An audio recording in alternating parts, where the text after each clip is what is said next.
Strength Shoppe, Pasadena's premier high-intensity strength training workout facility.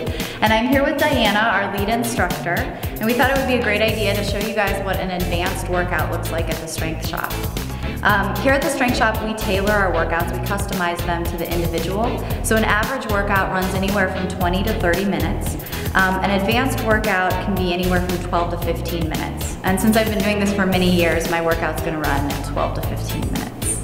So here we go. Got it. So right now I'm on the leg press. The leg press is working the front of my legs, my quads, the back of my legs, my hamstrings, and my glute muscles. We also on this leg press work our low back and our lower abs. Okay. Take a deep breath.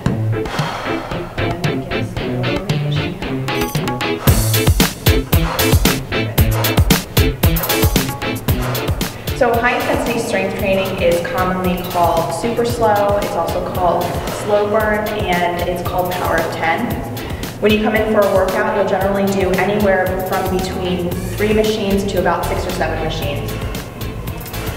You see Melinda's moving very slowly. Each of the repetitions take about 20 seconds. So you do about a 10-second positive or lifting phase and about a 10-second negative or lowering phase.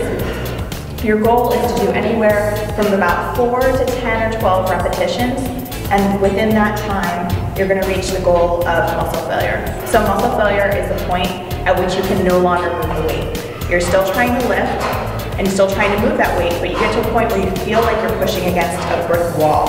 So you can see Melinda's nearing that point. Her breathing's increased, her heart's going faster, and her muscles may start to shake. But she's still continuing to move in this slow fashion. She's continuously moving. She's never setting the weight down. So you hear her breathing is increased. She's nearing that point of muscle failure. So when she gets to that point, she's still going to keep trying to move the weight. We'll see that in a moment. Good, so just stay nice and slow. Gently tap it right there. Slowly push. Good.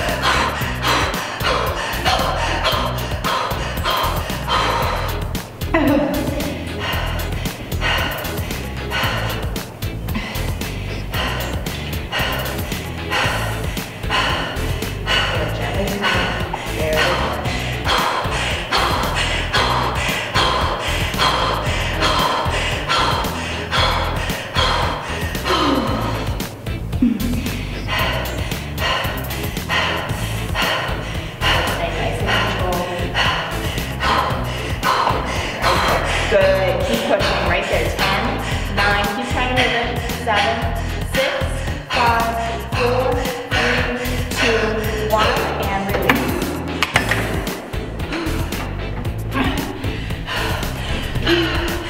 Okay.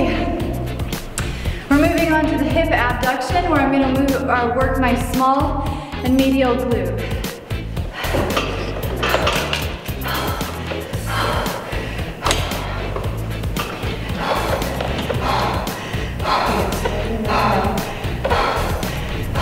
Good, so on this exercise, she's really going to be focused on having a smooth, controlled movement, reaching all the way out and pushing into it right there for 2 seconds and slowly turning around. So most of our machines are compound movements where you're actually using more than one muscle group at a time, and part of that helps allow for this workout to be as short of a time as it is. It's also that point of muscle failure, it's reaching that point of intensity level that also helps make this a very time-efficient workout. Good, slowly turning around.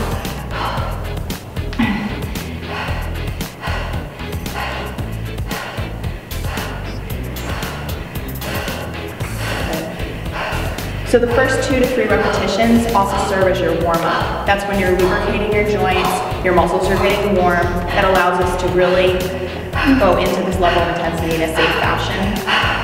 Good, turning around again. And you see she's never setting the weight down, she's just gently tapping the weight and then slowly continuing the movement. Good, keep breathing, keep coming out. A little bit more, reach. Good, slowly turning around. Good, you see she's reaching that level of muscle fatigue again. So she's gonna stay nice and controlled. She's just gonna tap the weight and slowly start again. That first inch as she pushes out is the slowest part of repetition. Good, keep pushing right there. Keep trying to move it. 10, 9, 8, 7, 6, 5, 4, 3, 2, 1, and then with control, gently set that down. Okay, now we're moving on to the row. The row is gonna start working the muscles of the upper body, my arms and back, the biceps, the lats, the rhomboids.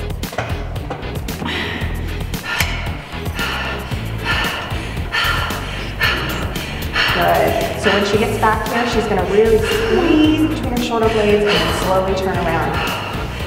So we move slowly like this for 3 main reasons. The first one, the most important one, is safety. When you're moving this slowly, you drastically reduce the amount of force that you put on your body. So if you think about the physics equation, force equals mass times acceleration, what that means for us in here is that the force that you're putting on your body, good, squeeze, is equal to the weight that you're moving times the speed or the acceleration that you're moving at. So if you take momentum out of the equation, you slow down the movement, you drastically reduce the amount of force on your body, allowing this type of movement to be incredibly safe.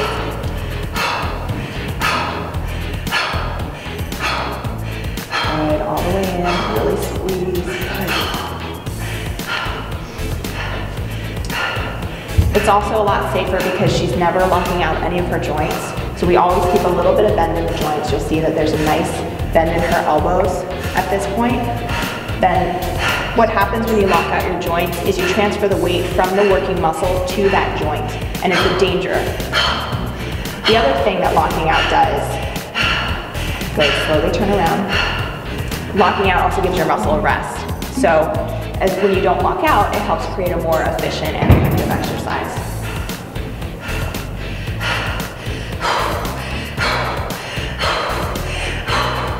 Got it. Keep pulling back, keep pulling, good. Pull right there. 10, 9, 8, 7, 6, 5, 4, 3, 2, 1. Good, slowly turning around. Good, and set that all the way down. We're moving on to the chest press. The chest press is gonna work my pecs, my triceps, the back of my arms, and a little bit of the front shoulder deltoid.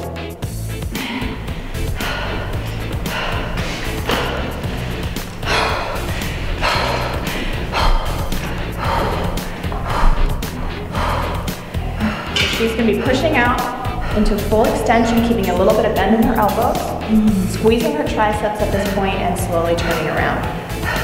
So the other 2 reasons that we move this slowly is to make the workout more effective and also more efficient. When you're moving slowly like this, your muscles are doing all the work. You're not using momentum to move the weight. So your muscles are going to reach that level of muscle fatigue, which is the goal of exercise. They're going to reach that level of muscle fatigue sooner. And also what I mentioned, when you're not locking out, that's also helping to keep this workout more effective and more efficient.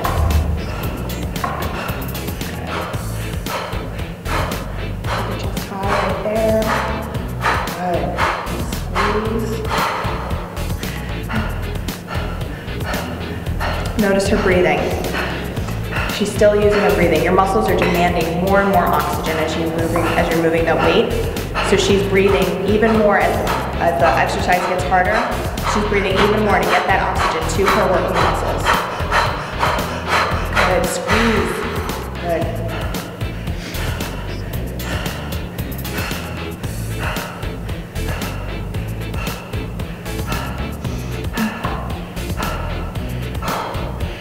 Good, you can do it. Get it as far as you can. Keep pushing right there. Good, push for 10, 9, 8, 7, 6, 5, 4, 3, 2, 1. Good, and slowly set that weight down. Okay, we're working on the rotary torso next. The rotary torso is working the muscles of your torso and your obliques.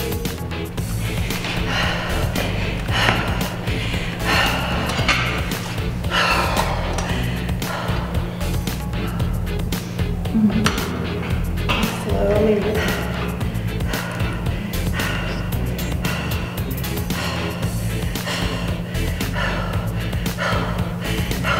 So like I mentioned again, all of our machines are using compound movement, so you're working more than one muscle group generally on each of the machines. And then one of the wonderful things about the machines that we have here is that they're actually all specially designed for this type of movement. They all feature something that's called a cam, and it's a really good example of the cam on this machine.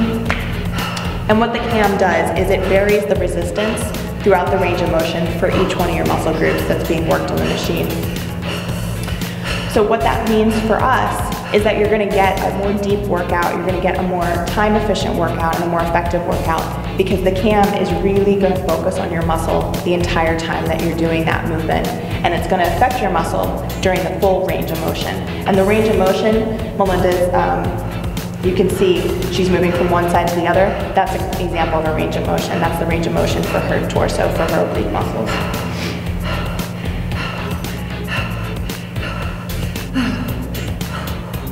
Good. Keep reaching, keep your hips still. Good, slowly turn it around.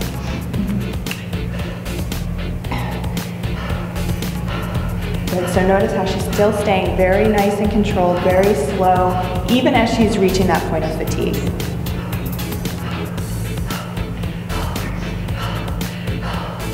Good, keep going, get it as far as you can. Good, right there, keep trying to move it, keep trying. 10, 9, 8, 7, 6, 5, 4, 3, 2, 1, and then slowly coming back. Move that weight and hold last 10 seconds. Good.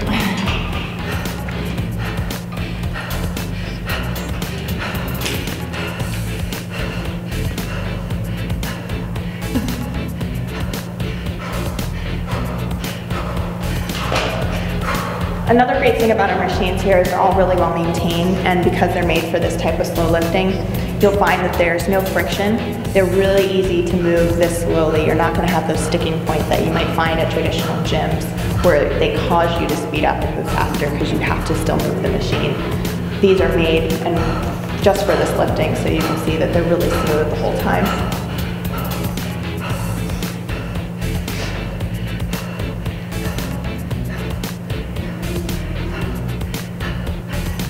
You got it. Get as far as you can. Good. Slowly turn it around.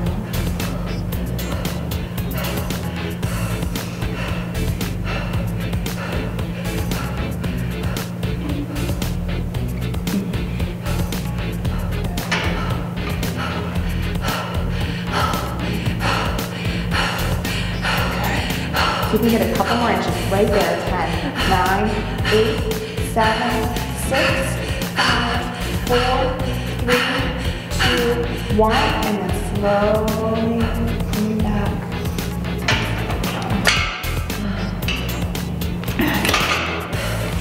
Okay, now we're moving on to the back machine.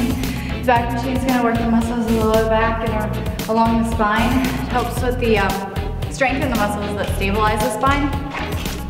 And since 80% of back pain is caused from weak back muscles, it helps reduce a lot of the back pain that our clients feel before they start working out with us.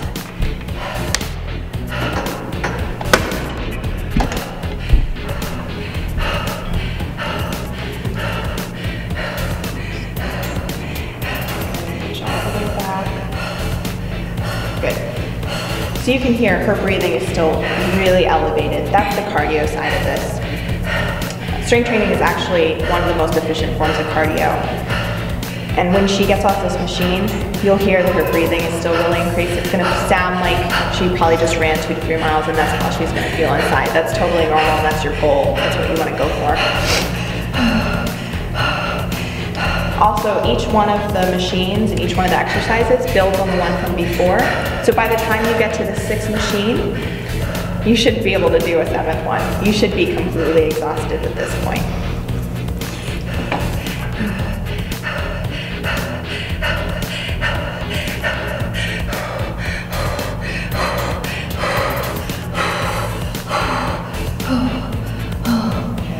And once again, this is something you're going to work up to. So we specialize each of the programs for our individual clients depending on their needs. And this is ultimately what your goal is going to be. but muscle failure is something that we work up to. Good, right there. Keep trying to move it. 10, 9, 8, 7, 6, 5, 4, 3, 2, 1, and release. That's what an advanced workout looks like at the Strength Shop. When clients come to us looking for a high intensity workout, this is what it looks like. Clients who come to us with health issues like osteoporosis, chronic fatigue syndrome, fibromyalgia, that kind of thing, we work very, very slowly up to an intensity that benefits them. But that was kind of what a taste of what an advanced workout looks like.